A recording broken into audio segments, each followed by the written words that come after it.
He thought the power outage was an inconvenience. He was wrong. We rebuilt our own grid and came back to take his whole damn authority. It started with a dead fridge and a suffocating, absolute darkness. The darkness didn't just fall. It slammed down. It felt physical, like a giant, unseen hand had pressed the world into a suffocating black velvet. 1 minute, the hum of the old refrigerator was a comforting, low-thrumming companion to the clatter of dishes in the kitchen. The next, the refrigerator died with a pathetic, wheezing sigh, and the entire apartment, our entire small, rented slice of overpriced misery, went silent. Dead quiet. We stood there, Clara and I, frozen by the sudden, absolute void. The TV screen, usually flickering with the mindless dramas of 1,000 strangers, was a flat, black mirror reflecting our own bewildered faces. The digital clock on the microwave, usually glowing a cheerful, defiant red, was just a dark, useless square. Did the fuse blow? Clara whispered, her voice thin,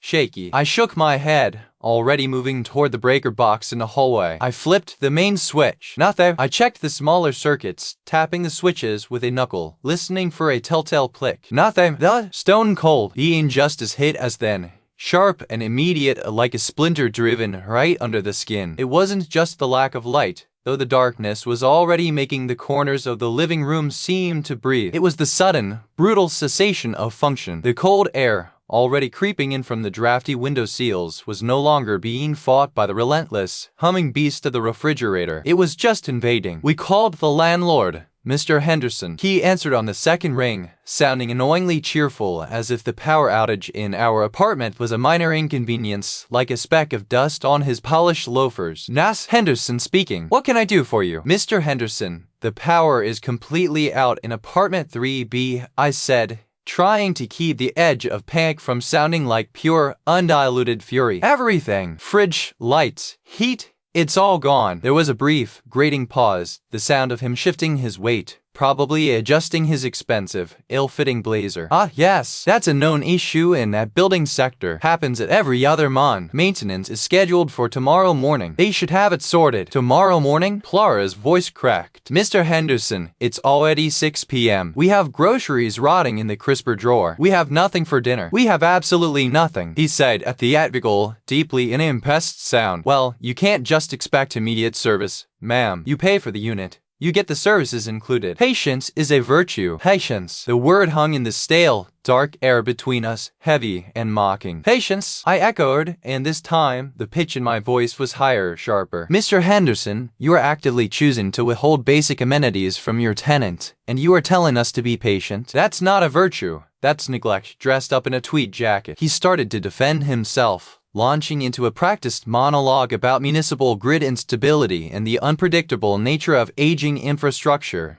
But Clara cut him off. And what about the heat? It's dropping fast. We have 2 small kids, Mr. Henderson. They are going to be shivering by the time your maintenance crew graces our doorway. The monologue sputtered to a halt. He hesitated, and in that silence we could hear the faint, tinny sounds of his expensive watch ticking. He clearly realized he was losing ground. Fine, he finally conceded, his tone dripping with reluctant capitulation. I'll put in an emergency ticket. They might be able to send someone out this evening, but don't expect miracles, all right? You're welcome. The line clicked dead. We stood in the darkness, the silence rushing back in, deeper and more profound than before. The initial shock had curdled into something hot and dense in my chest. It wasn't just annoyance. It wasn't just inconvenience. It was a violation. It was a declaration of power. He had the switch, and he was using it to remind us, his tenants, that we were nothing more than temporary fixtures in his profitable little machine. We were collateral damage, easily sacrificed for his convenience. Clara walked over to the window, pressing her forehead against the cool glass, watching the street lights outside blur into hazy yellow halos. He thinks we'll just accept it, she murmured, a slow, dangerous smile spreading across her face in the gloom. He thinks we'll call the city, complain to the housing board, and wait for him to feel a flicker of guilt. I was already pacing the living room floor, my mind racing at a furious clip. The city would be slow. The housing board would be bureaucratic. Henderson would spin it, downplay it, offer a measly $50 credit while sipping his artisanal coffee. He thinks we'll beg, I confirmed, stopping mid-pace. He thinks we'll thank him for the eventual restoration of the lukewarm power. The rage, which had been a tight knot of adrenaline, began to unwind, stretching out, becoming something vast and beautifully destructive. This wasn't about the lights anymore. This was about the principle. This was about the sheer, unadulterated audacity of a man who believed his word was law simply because he owned the mortgage. "We're not waiting for tomorrow," Clara announced, turning to face me, her eyes gleaming in the faint ambient light filtering from the hallway. "We are taking back the power." The escalation was swift. We didn't go to the big box store down the street. We went to the small, specialized hardware shop on the corner, the place where the real enthusiasts go, the place where the knowledgeable people hoard their tools. We came back an hour later, bags heavy with boxes, carrying the weight of our quiet, simmering rebellion. The solar setup wasn't some flimsy beginner kit. We invested. We bought a decent array of flexible panels, a battery bank robust enough to handle the entire apartment for several days, and an inverter powerful enough to handle the load of the fridge, the lights, and the small heating unit we had managed to keep running on a pathetic electric radiator. The installation itself was a sweaty, frustrating affair. The panels needed to be mounted securely on the small balcony railing. The wires were a tangled mess, demanding careful routing through the window frame. But the work, the tangible, physical act of doing something against the inertia of Mr. Henderson's negligence was intoxicating. When the final wire clicked into the inverter terminal, Clara and I stepped back, wiped the sweat from our brows, and held our breath. I flipped the main switch on our small, jury-rigged system. There was a low, satisfying thrum. The LEDs on the inverter blinked a life as steady and being. Then, tentatively, we flicked the switch for the apartment lights. A warm, steady glow flooded the living room, chasing back the suffocating blackness. The refrigerator, which had been stubbornly silent, gave a deep, contented whir. The digital clock on the microwave flashed its glorious, defiant red. We stood in the restored light, surrounded by the evidence of our defiance, and we laughed. It wasn't a nervous, polite laugh. It was a loud, triumphant burst of sound that seemed to shake the very dust from the ceiling. We were independent. We were self-sufficient. We had bypassed his monopoly, his convenience, his sheer, entitled arrogance. The next few days were bliss. We ate chilled, crisp meals under the warm glow of our own power. We streamed movies without buffering. We didn't have to pretend that the darkness was merely a temporary inconvenience. The darkness was now our choice, and we were in complete control of when it appeared, or, more accurately, when it was banished. But the quiet satisfaction of the solar power was beginning to feel incomplete. It was a victory, yes, but it felt like a negotiation. We had taken back the power, but Mr. Henderson still held the leash. He still owned the grid connection. He still held the threat of the next outage, the next sudden, arbitrary plunge into the cold night. We started the process of the lawsuit the following Monday. We didn't hire a flashy, expensive firm. We handled it ourselves, armed with photographs, text messages, and the undeniable fact that our freezer was starting to look less like a grocery holder and more like a small, refrigerated tomb. We cited breach of contract, failure to maintain essential services, and, most damningly, the demonstrable reduction of quality of life and comfort. Mr. Henderson's response was predictable: denial, deflection, and a condescending suggestion that we were being overly dramatic. A few days without grid power, he scoffed during the mediation call. "It's hardly grounds for litigation, young man. You've installed a lovely little battery system, I'll grant you that. But the primary power source remains mine." "But you deliberately cut it, sir," Clara countered, leaning into the phone, her voice perfectly level, dangerously calm. "You chose to withhold it. A technical malfunction triggered by an external source, which your system is now mitigating. It's not a deliberate act of malice. Malice is unnecessary when negligence is so thorough," I corrected him. "We have documentation showing the failure point was the main breaker, which is under your purview. You failed to remedy it in a timely manner, forcing us to expend our own resources to restore the service you should have provided." The mediation dragged on for another 2 weeks. Henderson was stalling,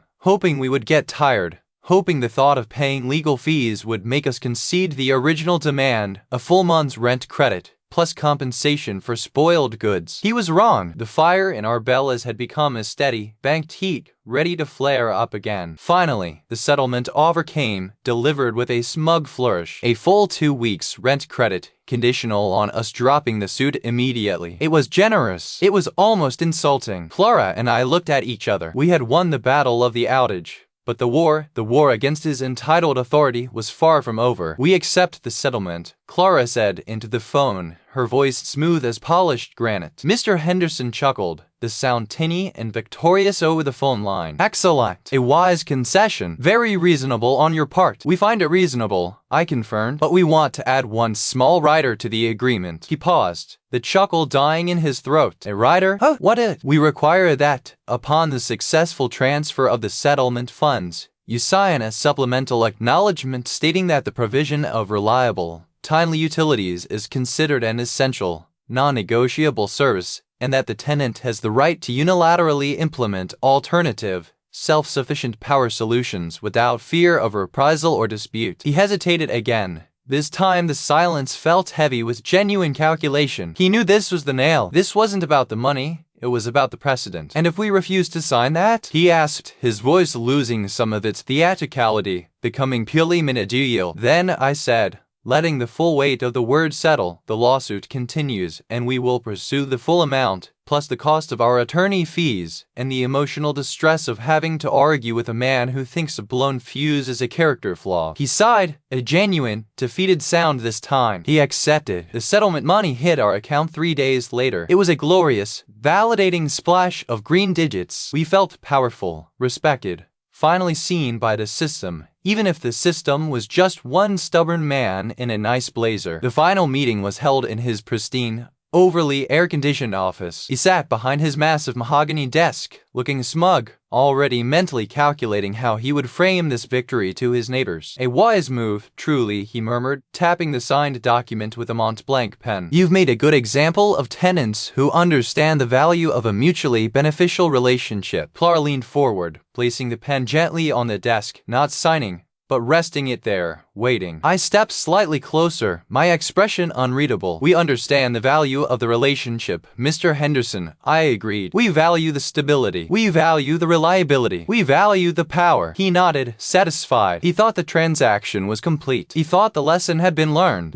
Now, perhaps we can discuss a modest rent increase for next quarter, reflecting these enhanced amenities. The smirk started to creep back onto his face. He was ready to reclaim his dominance, to reassert that the relationship was his terms. But Clara didn't answer him. She looked past him, out the window at the perfectly manicured lawn, and then back at me. I nodded once, a slow, deliberate movement. Then I picked up the pen, not to sign, but to make a tiny, precise alteration to the document, crossing out the phrase mutually beneficial relationship and replacing it with a single, underlined word, conditional. But before Mr. Henderson could process the change, Clara leaned forward and pointed to the final clause, the one detailing the tenant's right to self-sufficiency. We've made one final addition, Mr. Henderson, she said, her voice dropping to a near whisper, yet carrying absolute authority. The right to unilaterally implement alternative, self-sufficient power solutions must include the right to deactivate the landlord's primary power source entirely,